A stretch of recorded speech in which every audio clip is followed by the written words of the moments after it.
Bismillahirrahmanirrahim. Assalamualaikum warahmatullahi wabarakatuh. Innal hamdalillah nahmaduhu wa nasta'inuhu wa na'udzubillah min shururi anfusina wa min sayyiati a'malina.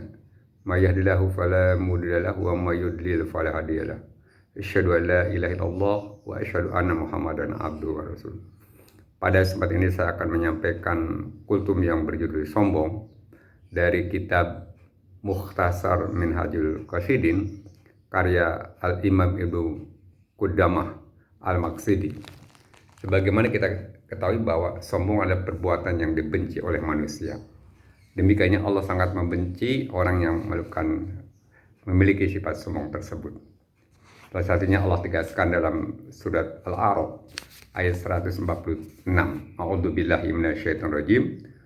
Wa asrifu an ayati alladzina yatakabbaruna fil ardi bighairi haqq.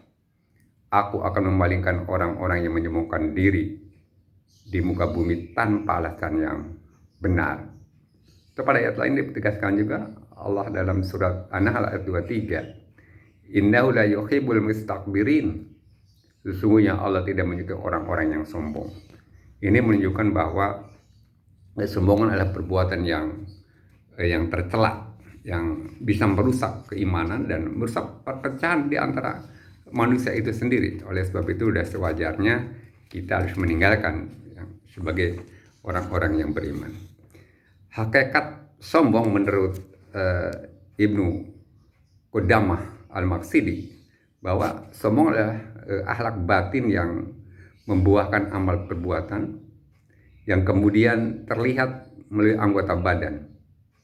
Jadi sifat sombong inilah penilaian jiwa di atas orang lain, yang maksudnya tentunya melihat dirinya lebih tinggi dari orang lain, lebih bauh dari orang lain, lebih berharga dari orang lain, dengan merendahkan orang lain tentunya.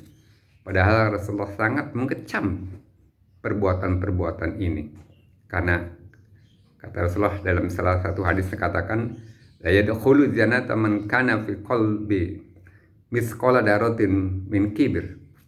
Tidak akan masuk surga siapa yang dalam hatinya masih memiliki atau memendam kesombongan seberat semut hitam sekalipun. Ini menunjukkan sebuah larangan yang harus dihindari kita orang yang beriman. Kemudian Al-Imam Qudamah Al-Maqsidi juga menyebutkan ada beberapa derajat orang-orang yang sombong tersebut. Derajat yang pertama adalah kesombongan yang tersemayam dalam hati, di mana pemiliknya melihat dirinya lebih baik dari orang lain, hanya saja dia bersungguh-sungguh untuk bertawadu, menutupi kesombongannya. Itu yang pertama. Yang kedua, kesombongan terlihat dari perbuatan-perbuatannya, merasa lebih tinggi daripada orang lain, mengungguli orang lain, ya, dan tidak menerima bila ada yang lain untuk menaati aturan perintahnya, karena dirinya yang paling berkuasa, ya. Padahal ini adalah sebuah perbuatan yang tidak boleh ada.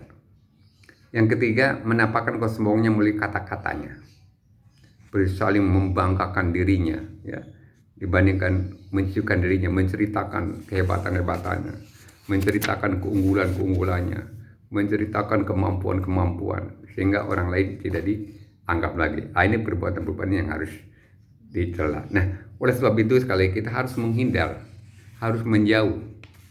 Pun jangan menggauli orang-orang yang memiliki sifat sombong ini. Khawatir kita akan tercemar, akan terbawa arus. Namun demikian, bahwa dalam kitab ini Mukhtasar Minhajul Qasidin diberikan solusi bagaimana mengatasi agar kita tidak terjerat oleh perbuatan-perbuatan sombong tersebut. Langkah pertama, kita harus mencongkel akarnya katanya dan memotong pangkalnya.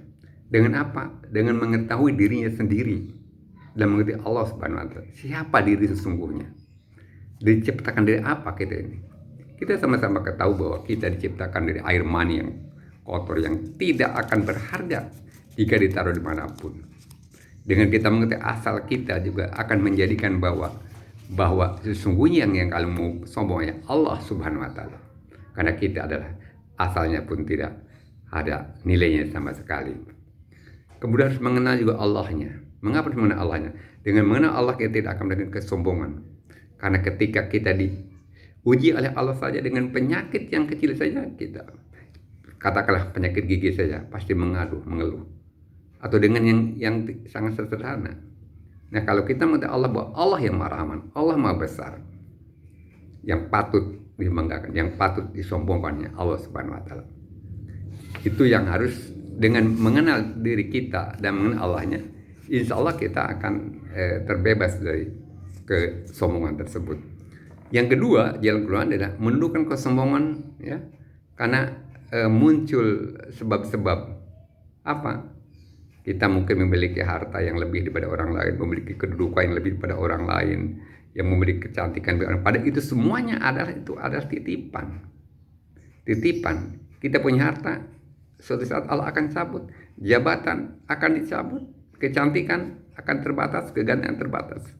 Nah, ketika kita menundukkan kesombongan ini, menghilangkan buat yang punya kekuasaan, yang punya jabatan, yang punya harta, yang punya kecantikan hanya Allah, kita hanya dititipkan, maka kesombongan itu tidak akan terjadi. Nah, oleh sebab itu kalau kita mampu bagaimana mensikapi siapa diri kita, kemudian kita hanya memiliki amanah akan dikembalikan kepada Allah, insya Allah kesombongan yang ada pada diri kita tidak akan menjadikan sebuah kebiasaan yang dilakukan. Mudah-mudahan kita terhindar dari orang-orang yang sombong, yang angkuh, yang pada kata akan merusakkan keimanan kita. Dan kita memohon kepada Allah Subhanahu wa taala, mudah-mudahan kita terhindar dari perbuatan-perbuatan sombong ini.